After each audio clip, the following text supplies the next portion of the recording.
glass shining, and she was completely beautiful, and I sort of sat her down and I just sort of held her hand for a minute as she got in. She leaned towards me and looked around, and I don't know if you remember, there was an ice cream commercial running at the time, which was situated in a very fancy gondola. It had a little song in it, which was One More Cornetto. Just one cornetto. And she leaned towards me and sang the little aria and then leaned back and laughed. And the carriage drove off.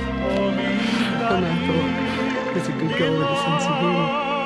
And just a dream, give me cornetto.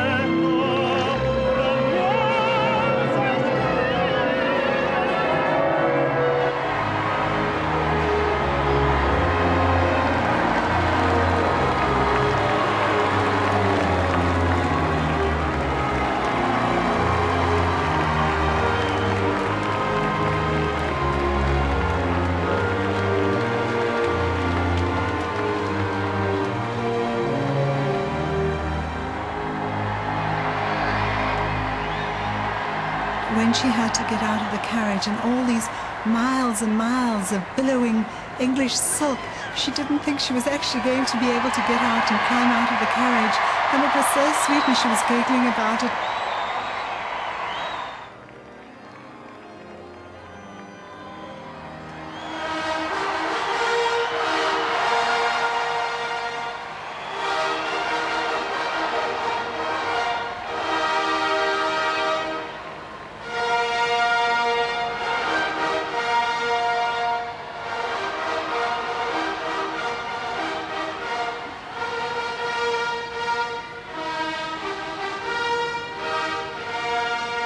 And then when her father took her arm, she told me he'd had a stroke, and she just didn't know if he was going to make it. She was more concerned about her father being able to make it down the aisle than anything.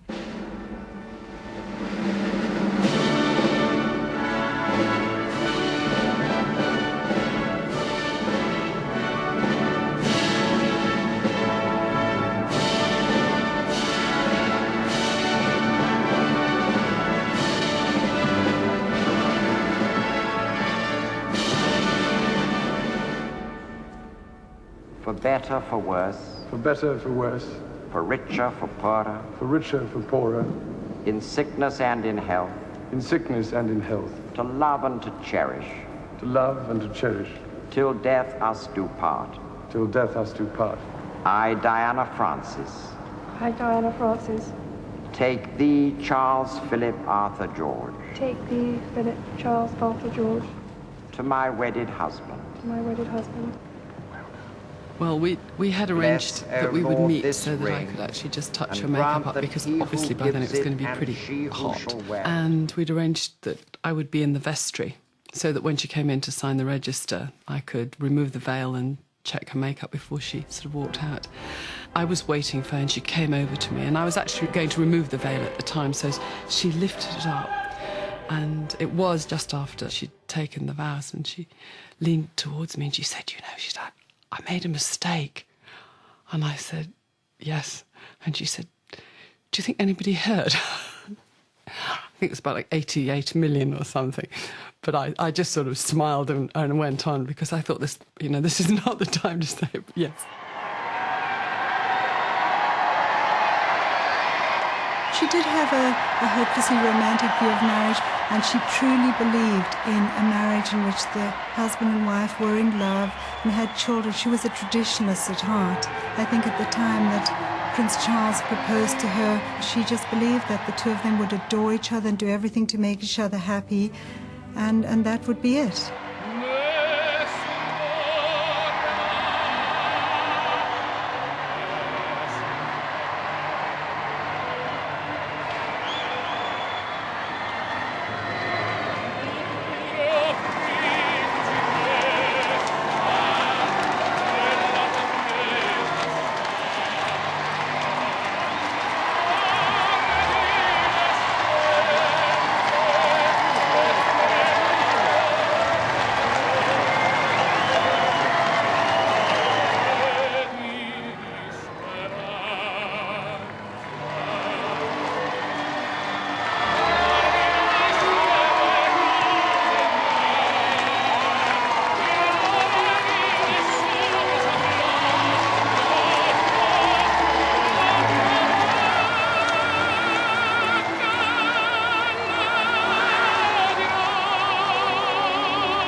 Princess Diana's wedding day as an absolutely staggering public occasion.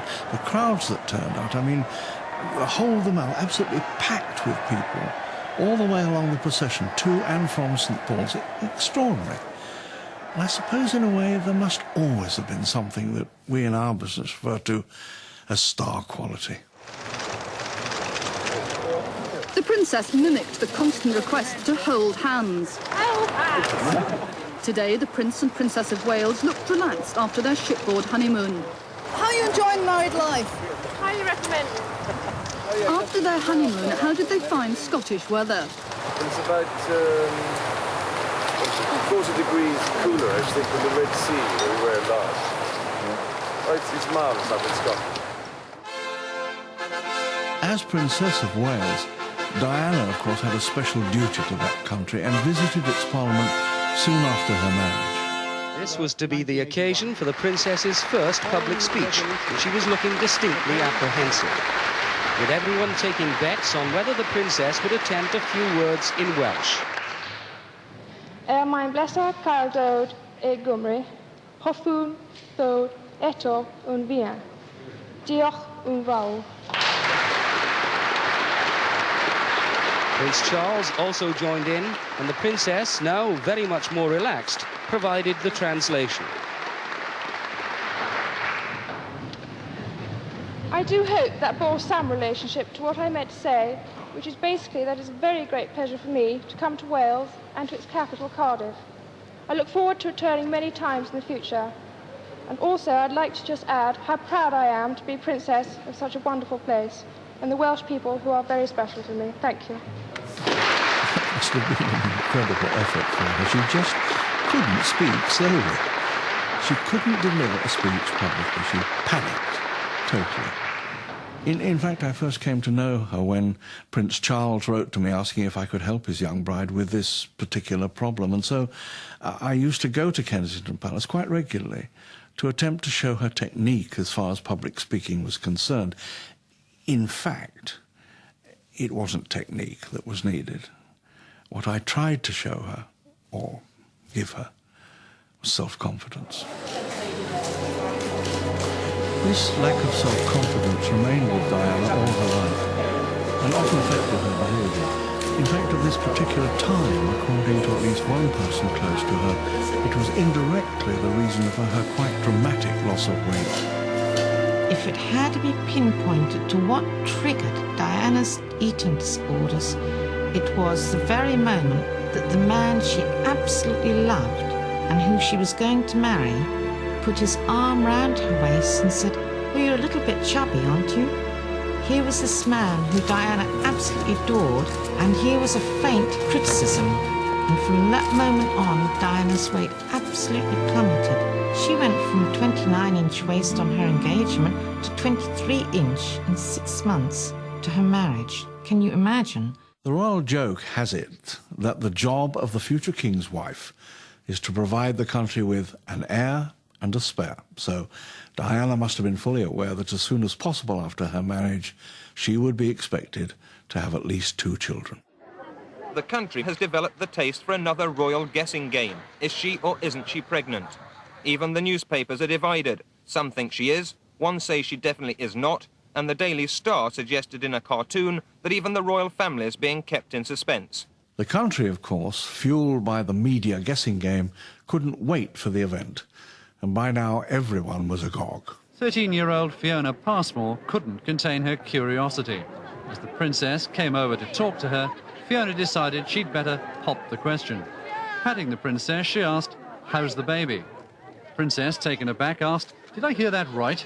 but said no more, leaving everyone laughing, except an embarrassed teacher and a little girl, still without an answer, but still trying to find out. At last, on November the 5th, 1981, the newspapers confirmed that the princess was pregnant. Could we ask you, Lord Spencer, have you any thoughts about whether you'd prefer a girl or a boy? Whether it's a boy or a girl, it doesn't matter at all, as long as it's a healthy baby. And the baby's well done as well, that's all that matters. At one stage, the prince was presented with a pair of bootees to give his wife for their future child. He had earlier apologized for the princess's absence. I'd like to say how very sorry my wife is that she couldn't come today and see you all here. I'm sure you all appreciate the reasons, but I'm told that after 3 months things are inclined to get better, which is what I hope is going to be the case. But I'm quite prepared to accept full responsibility for the situation. Prince William was born at St Mary's Hospital on June the 21st, 1982, and England had its second King in Waiting. Her Royal Highness and her child are both doing well.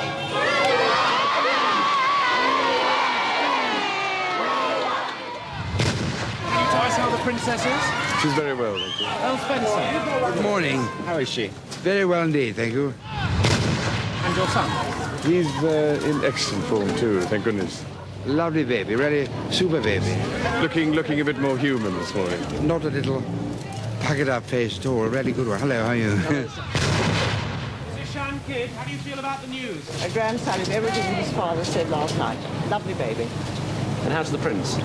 Very happy. A lot of happiness up there. When do you think your wife will be coming home, sir? I hope as soon as possible.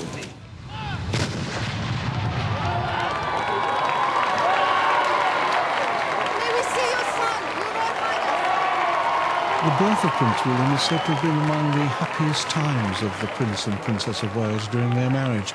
And I think that's true. There was a considerable bond between them then, because both of them really did adore the baby. But this must also have been the point at which Diana began to realise that her life as a royal princess was set to follow a course that had been plotted generations before and would be repeated, unless she did something about it, for generations to come.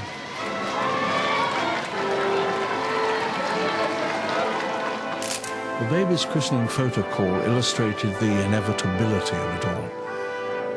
Prince William was held in the same room at Buckingham Palace as Prince Charles's had been.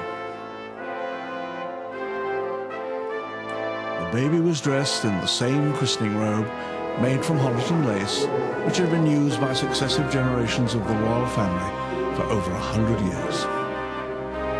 Even the procedure must have been laid down in some handbook of royal protocol. And next, the proud great-grandmama holds the new baby on her knee.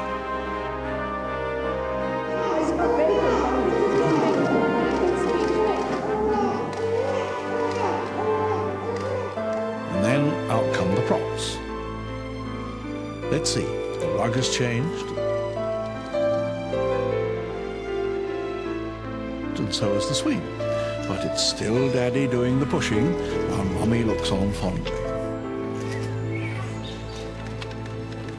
But Diana found that motherhood gave her the confidence and strength to fight for changes in royal protocol. For example, in the past, royal babies had always been left at home while royal parents travelled abroad. But when the Prince and Princess of Wales visited Australia in 1983, Diana absolutely refused to accept the situation. She insisted that baby William came too, and it clearly worked. First fly on him already. It made the public feel closer to this new and modern royal mother and helped cement the couple's own relationship, as they demonstrated on their visit to a local radio station. Question. What is Prince William's favourite toy? Jamie, he loves his koala bear he's got. But he hasn't got anything particular. He just likes something with a bit of noise. Plastic whale which throws things out the top. He got a plastic whale that throws things out the top, little balls. At the early stages of their marriage, when Prince William was born, you could see the great warmth and affection and love between them. You look at any pictures from that time in any press throughout the